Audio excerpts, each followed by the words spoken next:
I want to put a little bit of light in the iris.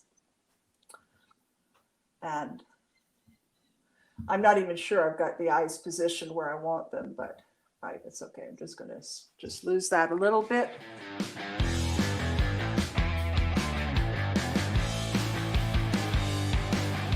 Welcome to Suzy Hart. Suzy, what are you going to do today?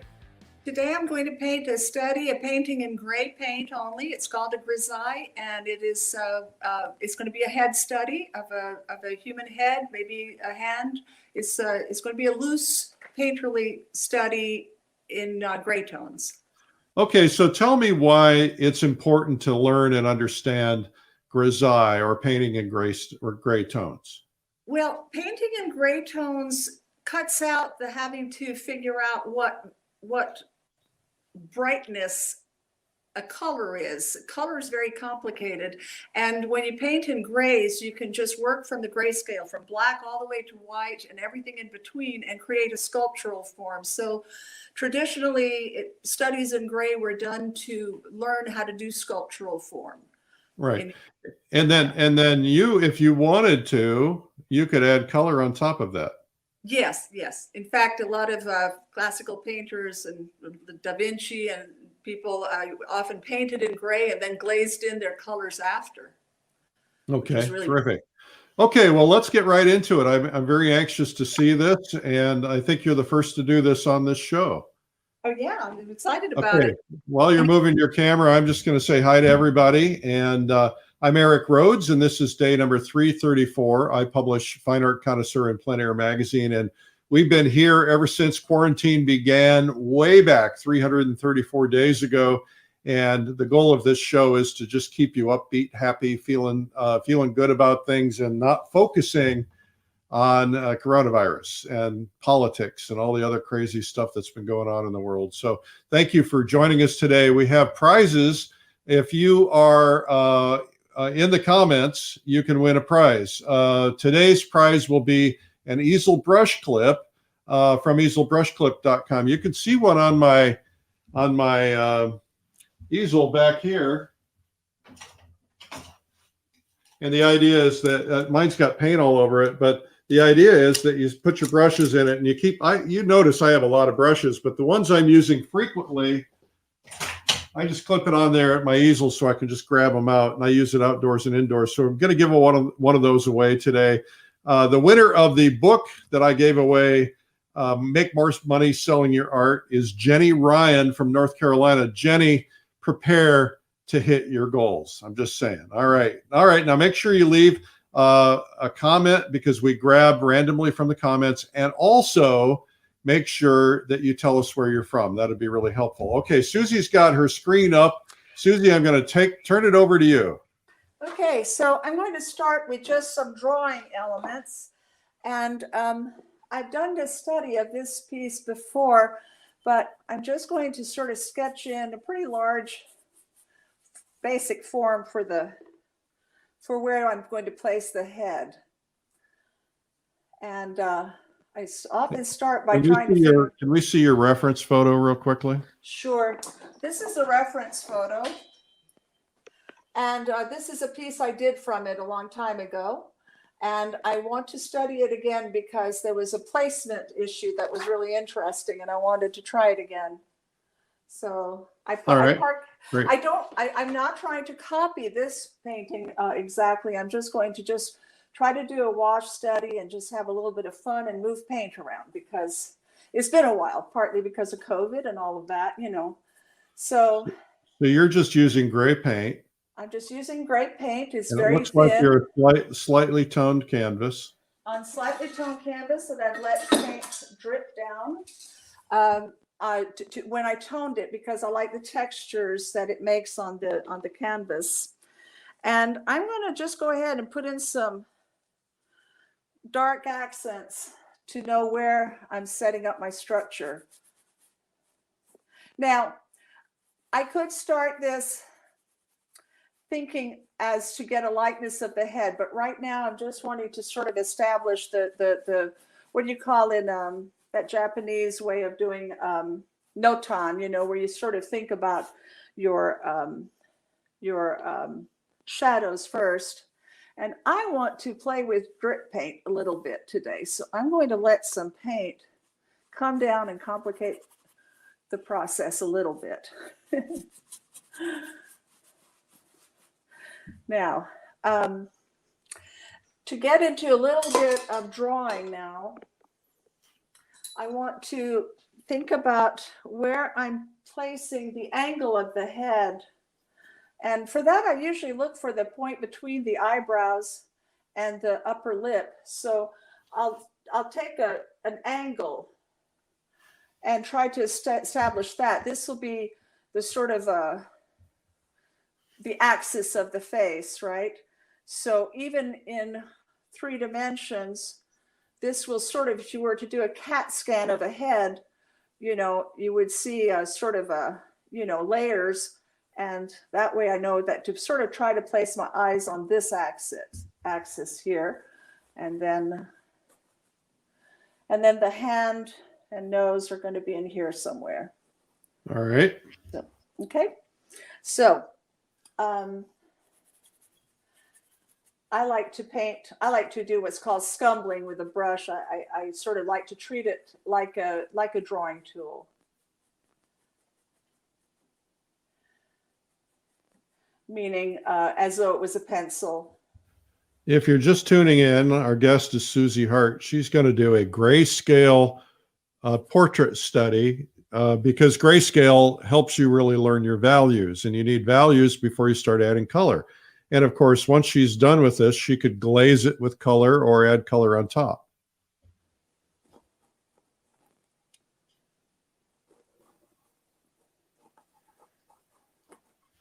I'm going to set myself an anchor here underneath the chin. I want that to get very nice and deep. And I kind of like doing this type of study because it's, I don't know, it harkens back to the Madonnas. And Are you using black paint? I'm using a dark gray paint right now. It's pretty thin. And it's going to have a little time to dry as I work up the drawing. So when I go back into it, I should be able to lay in some bright lights. And I want to do a little bit of a strong shadow here. I should be able to lay light paint on top of that. And even if the paint is thin, we can work that up beautifully and have fun. Now I'm going to gray down. I hope I'm not getting in the screen too much. No, you're fine. Oh, good. Okay, good. Now I'm going in with a lighter gray, and I want to use this to actually start to establish the light planes of the paint of the painting. And Now as you see, you have a lighter gray out on your palette, or did you mix it lighter? I just mixed it. I Okay. have just a big wad of titanium white and a wad of what do you call Mars black. Mars black is kind of a cool white, you know. It's a cool black. It's I've got some ivory black too, but I don't know that I'm going to add a second gray in here. Well, all the cool kids use cool black. Yeah. I had not heard that, but I'll take your word for it. Yeah. We're all cool kids. Watching today, we're all cool kids. Now I'm going to give myself a key light here, and it's going to be in here, just so that we can start to see some form developing. That should start to pull that form forward in space. And so that's also like an anchor, isn't it? It is. Yeah, it's an anchor. And then I'm going to try to get a better angle on the nose because she's got a long aquiline nose. This is I took borrowed this photograph from my son, who does these wonderful films, and he's got such a great dramatic narrative in his images and I think it's okay to steal from my son, at least. I tell myself that. As long as you have his permission, yeah. Yeah. I'm going to go ahead and place that finger, and I'm going to place it in light just because That's a place where I want the paint to stay clean enough to get a bright white. So she's picking her nose. Uh-huh. No, she's nervous. She's fearing something. In case you missed the beginning, the reference photo is a little off to the right. Just you can see it slightly. Yeah, I could drop it in here, but it's going to be in our way. I think when you are learning portraiture, especially, it's really important to try to work from life as much as you can, because your photograph works. Sometimes we have to work from photographs, but it's important to understand what you see in real life and know how to interpret photographs, which often will have just really awful light. And, you know, they're beautiful shots, they're great memory at the beach or somewhere. And, but the strong light, you sometimes have to make allowances and knock out things that you see that are just, don't serve the painting.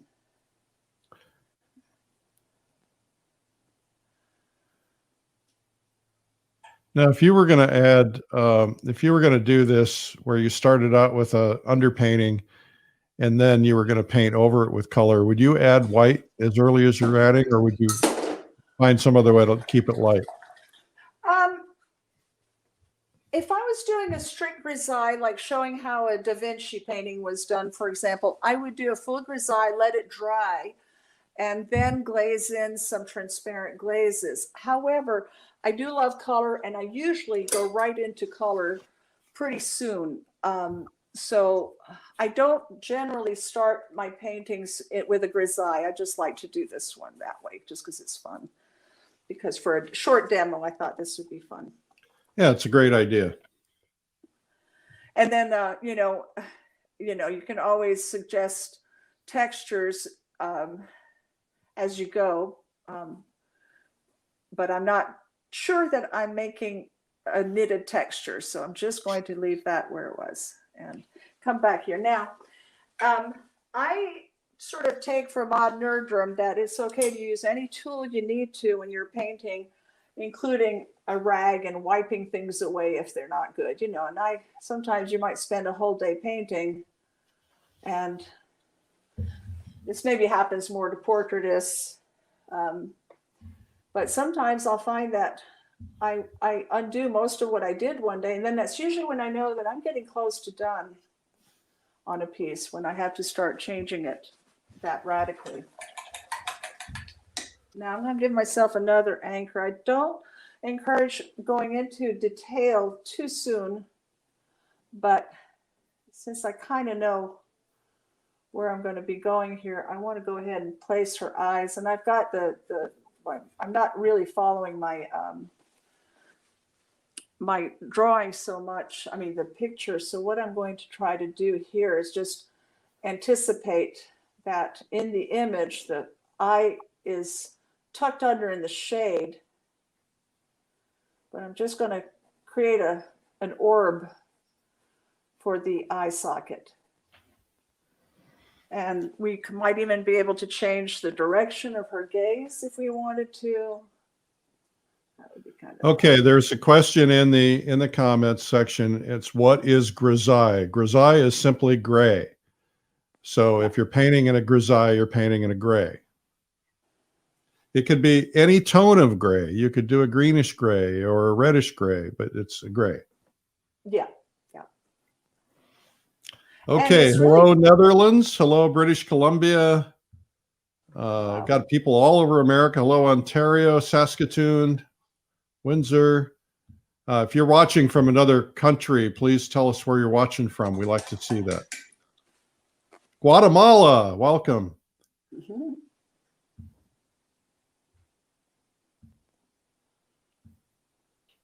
Now, I'm going to cheat here.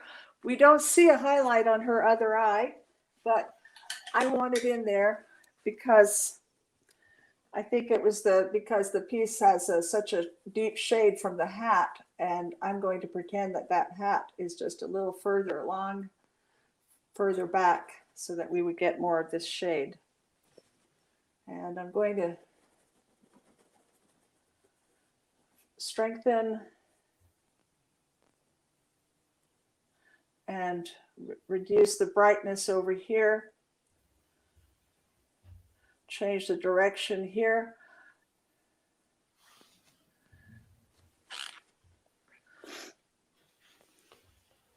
Hello, Malmesbury, England, India, another from India, UK, Derbyshire. Welcome. Bowen, British Columbia, Bowen Island. You're pulling them in today, Suzy. You're a rock star. It's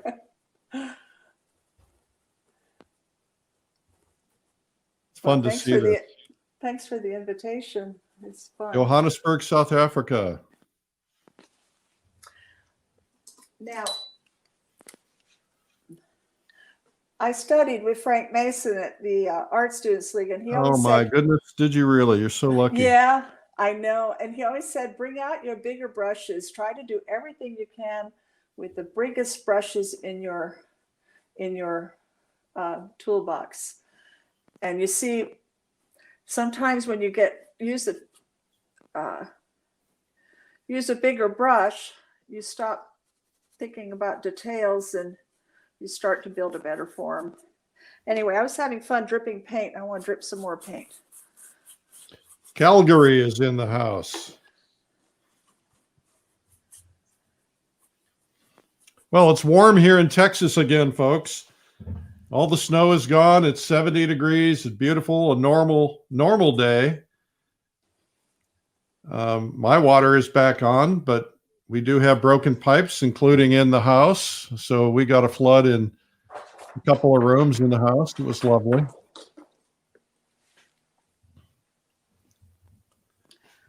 You're in San Antonio, aren't you? I'm in Austin, Texas. Austin. The new art capital of the world. Because I said so. We got a lot of good artists here.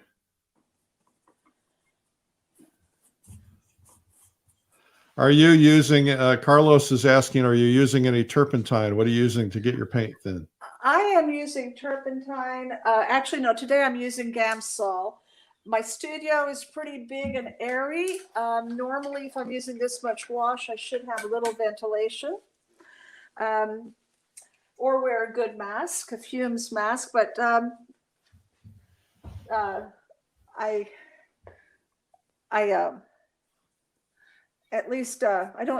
I've even bought lead paint recently, which I shouldn't have done, but I did.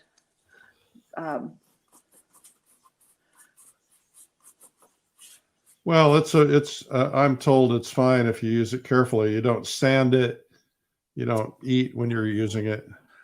Don't put your brushes in your mouth. When I was a teenager, I used to put my brushes in my mouth. Yeah, that was stupid, but I don't do that anymore. I'm just going to add a little fluid here. Hello, Italy. Suzy, where are you from? Where do you live? I live in South Carolina, in the upstate, in a beautiful area near the mountains, and near the city of Greenville. Okay. And came from Canada. I was born in England and raised in, we came down here when I was 1965. A little bit. I just learned that a friend in Greenville just passed away this weekend. Oh no. Yeah. Yeah, it's been a rough year for losses, isn't it? Yeah. Yeah.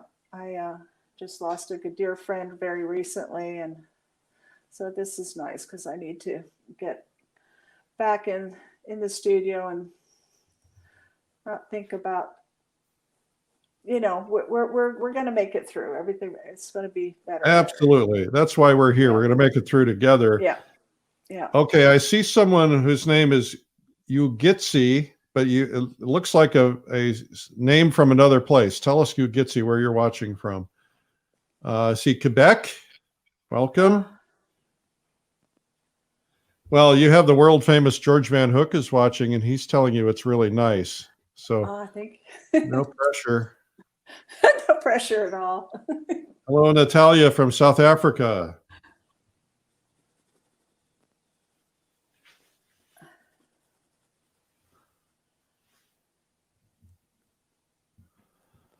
Florida. Boy, that sounds, well, it sounded nice a week ago.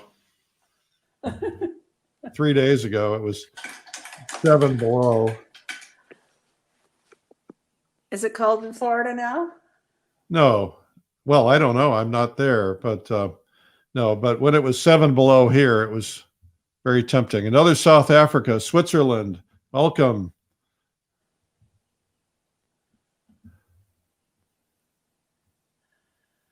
Now I'm going to put in a little character here.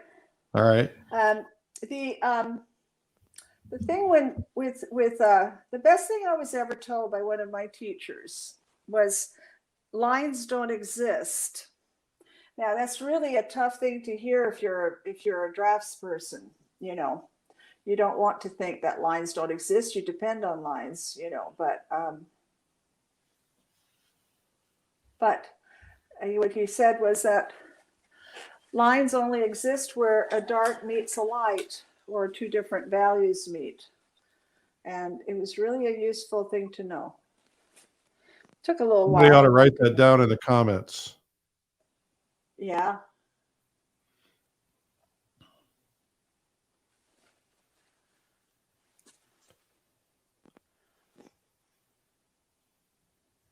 A lot of people watching from Florida, getting reports of 70, 65, 80. Ah, Tunisia is watching. Oh, wow. Suzy, you are pulling an international audience. Wow. Well, you get I think you have a following all over, Eric. Well, it has nothing to do with me. They're not here to see me. They're here to see you.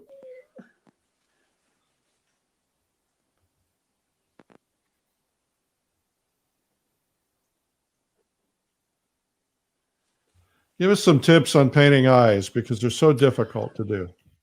Eyes, we could do a whole program on. Eyes, you want to, the best thing in painting, I think, is to think of the whole eye socket as being a three-dimensional form. And you can literally just make sure you place them carefully. And don't get too attached to the details, because if you get attached to details, you end up with just a problem trying to, you end up being too attached to the parts you've done. And next thing you know, you don't want to change that, even though they're positioned wrong, maybe. So it's important to just sort of get as much expression and structure before you tackle detail. And you may even find that in the long run, you don't even need the detail you thought you did. I think eyes are like trees. You know, we have certain shapes in our mind that we tell ourselves exist. And, you know, almonds, you know, are the shapes so many people try to put for eyes. Nelson Shanks, the great Nelson Shanks, told me that eyes are always soft. He always paints them very, very soft. And when they're too sharp, they don't look right. Yeah, exactly. It's almost as though you want to leave the viewer, this is true of smiles also, you want to leave the viewer with a little bit of room for imagination, in that there's movement, that there is, that everything is not frozen. So that's like really, really important when you're doing portraits. It's just, you don't want to have something that is so crisp that because that's not how the eye sees. You know, the eye sees by looking all over the place. The eye is putting together, and when the eye is looking at something, it sees it's like an accumulation. Does that make sense? Yeah. Yep. I'm in that stage of trying to think and paint at the same time, but I'm used to it, so I will try, because I know it's the other thing is to never rush, even if you're doing a demo. That part's a little harder. I want to put a little bit of light in the iris. And I'm not even sure I've got the eyes positioned where I want them, but it's okay. I'm just going to just lose that a little bit, come back to it. Because I'm a little bit at an angle here, so it's a little hard for. Are you getting glare here? No, not really. I know you are. I am. So is that Somebody better? Is asked that the okay? question, what do we mean by soft? Can you define that? Yeah, I can. I can actually show you. Soft is get rid of all this detail. Just soft. Just smudge. Lose it. Lose the edges. Even lose the eye a little bit if you have to. You see that starts to disappear into this fog. Kind of And I'm brush using, what kind of brushes are you using? well, right now I'm using a rosemary brush. This is a rosemary brush. I use silver. I use Lexington, Winsor Newton Lexington rounds. I love a lot. I use. I'm. I love. I just love new brushes and and and It's a I disease. bought. This one came from the face convention. I think I bought these just recently, and I mean, last year before you had to cancel the the last convention. And I'm going to come up here now, look for the structure of her cheekbone, because as I got involved in the eyes, I stopped looking at my structure, the big forms. See, that's helping that eye find its place. Yeah. By getting the big forms and painting up to it. And You mentioned the face convention. What was that experience like? It was fantastic. I went to both, of course, the one in Miami and the one in Fredericksburg, and it was wonderful, and it was a really important little break that I took. I was caring for my mother, and I can't believe I did take the few days straight down and back up again. Well, the opposite way. Hello, Dublin, and hello, Lebanon, and hello, Russia, minus 25.6 Fahrenheit here. So, wow. The face convention was awesome. There was just such dynamic demos, and Patricia Watwood was there and gave it was just great. Now I'm going to come in here and just do a little bit of a crisping up of this structure right here, because I want that to be the bone. This is very, very steeply turned 3/4. But if I want structure, that's one place I can put it. If I don't want structure, I take another fresh brush and soften it just a little. Hello, Flanders. Hello, Senegal, West Africa. Wow. Kind of fun, isn't it, Susie? It is. It really is. Hello, everybody. Thanks for joining us. Hey, would you guys do me a favor? If you're watching anywhere, no matter where you're watching, if you would help others see this, when you hit the share button, others will see it. It'll be a great opportunity for them. Maybe somebody will learn about painting for the first time. Hello, Slovenia.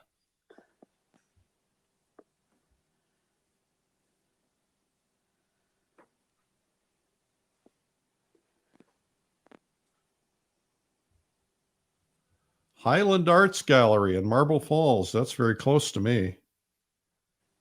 Like 30 minutes.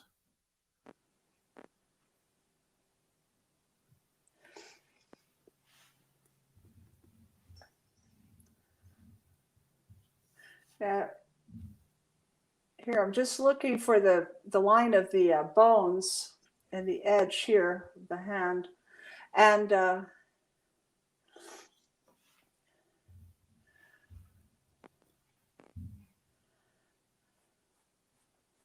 hello, New Zealand. wow.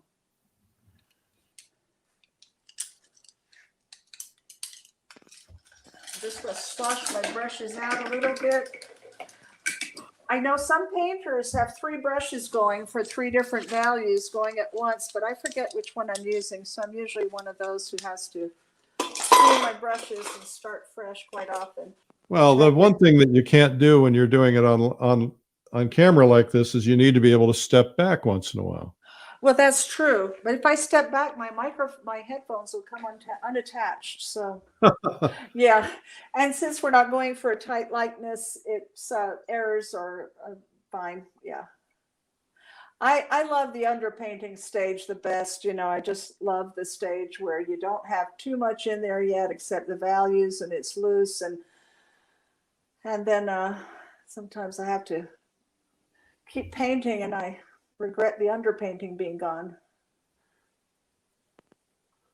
I always paint this way when I do live models, which I do pre-COVID every Wednesday night in my studio. I've got a small group. We haven't painted now for a year, but I always start. I use typically a French umber as an underpainting. I tone my canvas, and then then I add my color later.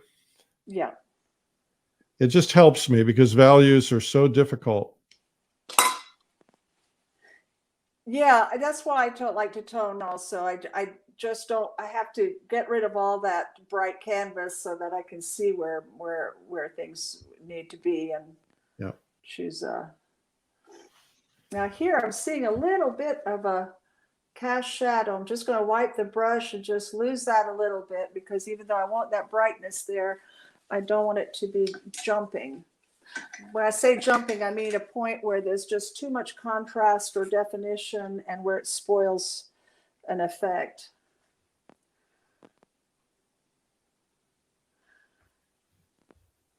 And I want to keep thinking about structure, you know, where the bones are. I just got my first real studio skeleton, Eric. Oh, congratulations. I'm so happy about it. I wanted one for such a long time, and a friend, Nico, gave me this wonderful skeleton that belonged to her dad, who passed Well, it away must be 2 years real. ago. Well, no, it's not actually. It's just a good anatomical, just the resin kind, not the plastic kind. Just So I have a guy in my paint group on Wednesday nights, George, and George is a forensic artist, right? So he's the one that when they find a skeleton, he has to figure out what the person looked like. And he walked in my studio the first week I got my my skeleton. He said, "That's an Asian skeleton." I mean, oh wow! In 2 seconds, he knew, and then he explained the structure of the face and why it's different. So when you get skeletons, you got to get a lot of different ones to get practice in different styles. Wow. Did you ever see, there's a wonderful movie, Gorky Park was a wonderful film years ago, which was, well, I don't know if it was a great film, but it had forensics like that, somebody that did the reconstruction, and by adding so much flesh on each part of the bone, and yeah, it was really interesting. Well, now they do it all digitally. You know, they bring the skeleton in and do it digitally with you know, with an iPad or something. Yeah. Sometimes they'll reconstruct with clay. Mine is not a real skeleton. I don't want a real skeleton in my. I want to be respectful. Yeah, I don't think I'd want a real one. This one looks really real though. The teeth are great. It's got like, I don't know. It's just I thought it was real at first, and then I realized no, it's just a. I'm curious, Suzy, when coronavirus is all over and we can freely do anything, what's the first place you're going to travel to? Wow. If money were no object. Oh, if money were no object, I'd love to go to Scotland. I'd like to go and see. I'd like to go to Scotland. I've always wanted to go to the Highlands. But really, the first trip I was planning was probably a face in Fredericksburg or Baltimore. Oh, good. I think that's really the only big plans I had. And oh gosh, I don't know, Eric. I haven't thought about that for a bit. I'll be curious, the people in the audience, what's the first place you want to go when you're free? I'll just be curious. I want to go to New Zealand. I love New Zealand so much. My wife's not been there, and I've never been to Australia. So I want to do a New Zealand, Australia, but I don't know how I'm going to do my daily show and do all this travel that I need to do. Yeah, you might have to just take a little sabbatical. Now that, folks, that white is going to start to pop when she lays that gray in there. Hello, Sri Lanka. I'd like to go there. Amalfi Coast. I'd like to go there. Oh, these are places people want to go. All right. Venice, Ireland, Paris, Italy, Boca and Key West. My office is in Boca. Poland, Italy, Indianapolis to see my grandkids. Yay, that's a good one. New Zealand sounds good. Switzerland, Russia. My Russia trip sold out, although I lost one over the weekend because she had such water damage that she's freaking out a little bit, understandably. Scotland, Egypt. Well, India. I think we're just going to have to all go on a big worldwide trip together. Cuba, Croatia, Norway.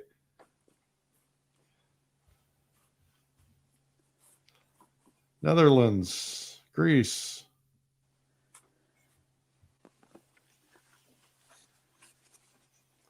Boy, I can, once you laid that color in, I can really see the nervousness because the hand is kind of defining that nervousness. Yeah, yeah. Yeah, it's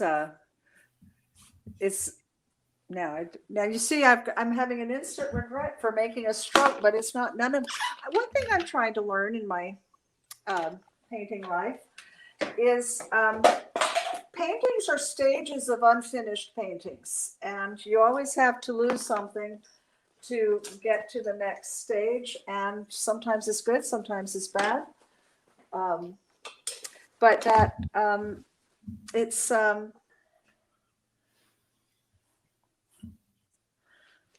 I just really just want to wash that away. All right. And yeah, what are we doing for time, or does it matter? We'll just stop. No, it matters. You got about 15 minutes. Oh, okay, good. Okay, I can get into a lot of trouble in 15 minutes. Okay, perfect. Oh, you can get into a lot of trouble in 5 minutes. Oh, I know. Hey, I got a commission over the weekend. Oh, yeah? I got a commission for a 40 by 30-ish landscape. Nice. What are you going to make it of? Is that a particular topic? Yeah, as a matter of fact, I'm working on a study behind me. It's a view from the top of a mountain looking down on these lakes. Wow.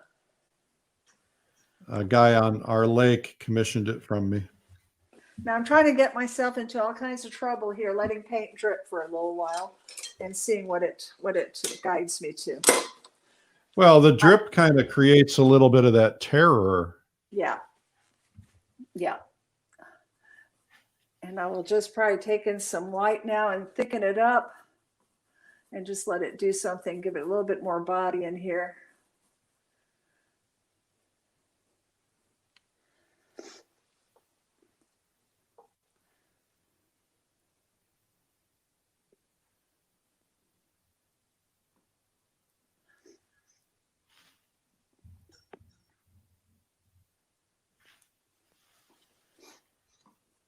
Yeah, even even doing studies like that, you always still have to think about anatomy, and so it's a fairly large head, so the skull goes all the way back to here. So I kind of want to suggest that it's going to go back that way and let that drip. Oh, I'm liking that. I'm liking parts of this. Yeah, I am too.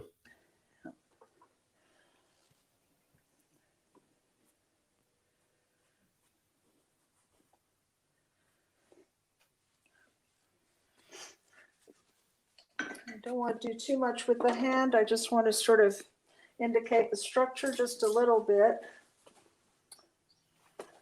I love doing pans. Hands are one of my favorite things to paint. Are they? They really intimidate me. Yeah, they are intimidating, but they're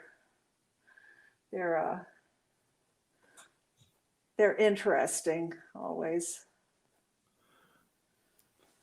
I think, we had somebody on teaching us how to do hands. It was William Schneider, and you can wow. find that in all the replays on YouTube. I just got a Streamline Art video in YouTube.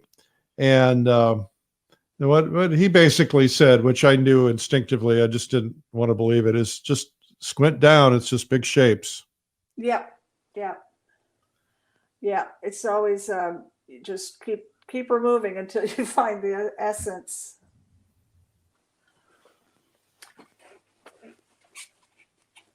And also getting the remembering the anatomy.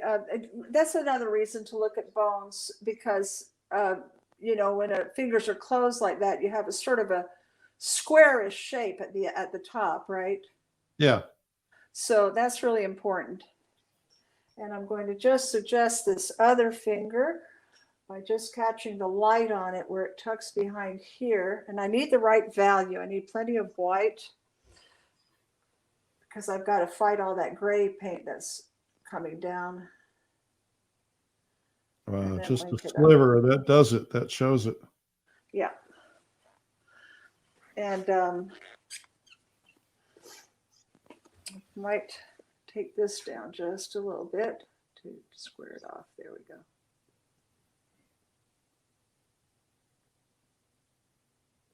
Not too much. That's too much.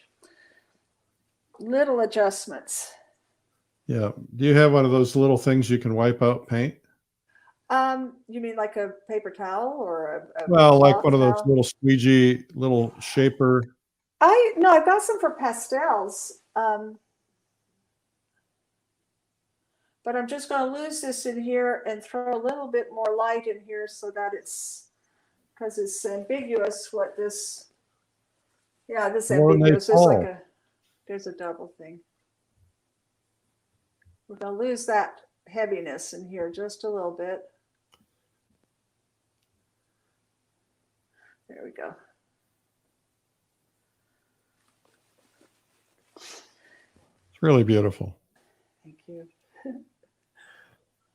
Somebody wants me to demo on day 365. I don't think you want to see me demo. Pretty scary. Oh, when is day 365? Are you close Well, to today's it? day 334. Wow. Do the math. I think you should. I don't know. I don't really want to talk about myself. Well, you make us do it. I know, but that's easier for me that way. My job is to elevate other painters, not to elevate myself. Yeah, one of the nicest things that's happened that COVID interrupted for me was just, taking part in face and track conferences and just getting to meet all these people that I've admired for so long. And it's just been a real treat. And I miss it. Yeah. Well, we don't know. We still are scheduled to do the FACE conference in Williamsburg in November, but of course we don't know. We just had to cancel our May plein air convention because it just is a little too soon and people don't really know what the situation is going to be. The state can't give us an answer. So we decided to do plein air live early. We did it in July. We're doing it again. And I've got 2 or 3 major names to announce probably tomorrow or this week, definitely. And it's gonna, we're talking a major name that no one's never had a chance to see. So it's going to be cool. Cool beans. And this is for the plein air. For the plein air, yeah, which is basically, it's not just plein air, it's landscape. Yeah, I used to love to study up on Frederick Church and how they would spend just literally years in the field, you know, and come back and paint for months on these large paintings, like Heart of the Andes is one of my favorites. Cotopaxi. I love those guys. Yeah. I went to his his house is a museum now. It's open. Mm-hmm. Yeah, yeah. And unfortunately, there's not a lot of original. It was a little bit of a disappointment, but the Olana is all original. Yeah. So I think the Athenaeum in Hartford, Connecticut has a few church paintings. At least they did. I don't know if they still do. I'm sure they do. What a great museum. Well, one thing nice about when this is all over, we can all go back to museums again. I know, right? Yeah. Gosh. It really influences my work. Yeah. So somebody wrote, "Hi, Histler fra Norge."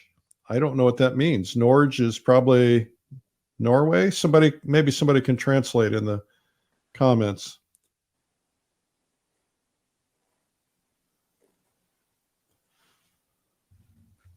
Nice thing about this, even if they can't understand our language, they can still watch the painting. Yeah, this is true, right? Hadn't thought about that. Hello from Denmark. All right.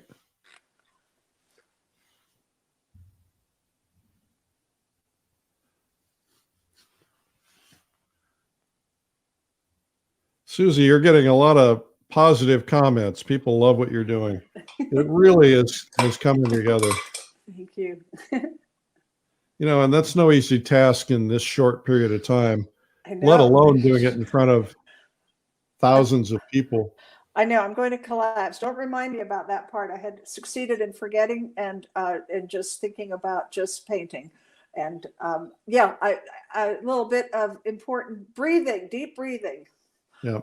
Well, we have by the end of a typical day, an average day, we have 10,500 views. Wow. That's an average day. We've had as high as 65,000. I just checked my YouTube channel. I got 6.5 million views on YouTube. Wow. Pretty amazing.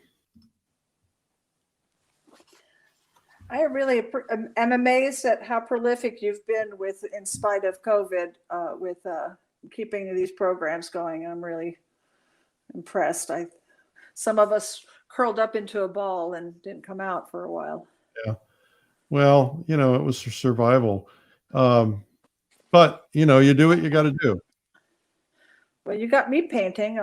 Like I said, I bought these brushes a while back and I get to break them out. So I'm really grateful. Oh, good. Yeah. Well, it's important during these times. A lot of these art supply companies are very small. Some of them are big, enormous corporations, but most of them are really small. And, when people can't go into art stores, they need people buying their products. So, pick up the phone or get online and buy some stuff. Yeah.